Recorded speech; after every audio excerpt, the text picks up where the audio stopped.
Hello friends, this video shows how you can add line breaks while printing the Google spreadsheet document. For that, what you have to do is that let us say you want to print this data, then you have to click on this print button, and then by default this is how it is gonna print on one page only. But let us say you want to add line breaks, that is it should print first 3 rows and then next 2 rows should be printed on next page, and then last 2 rows should be printed on third page. So like that you want to do it.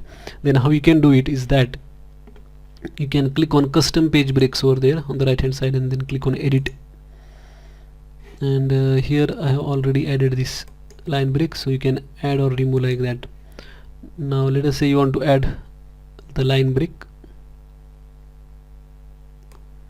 Just drag this line, say let us say I want to print these 3 lines, top 3 lines, and then I want to print next 2 lines on the second page. Then what you have to do is again drag it like that. So what I have done here is that I have added 2 line breaks. So first what it will do is these first 3 lines will be printed on first page, then this Brisbane, Melbourne, these lines will be printed on second page, and then finally these last 2 rows will be printed on third page.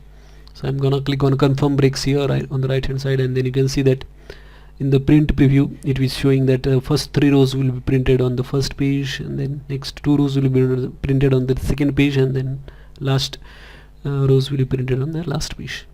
That is how you can add the line break or page breaks in Google Spreadsheet. Thanks for watching this video.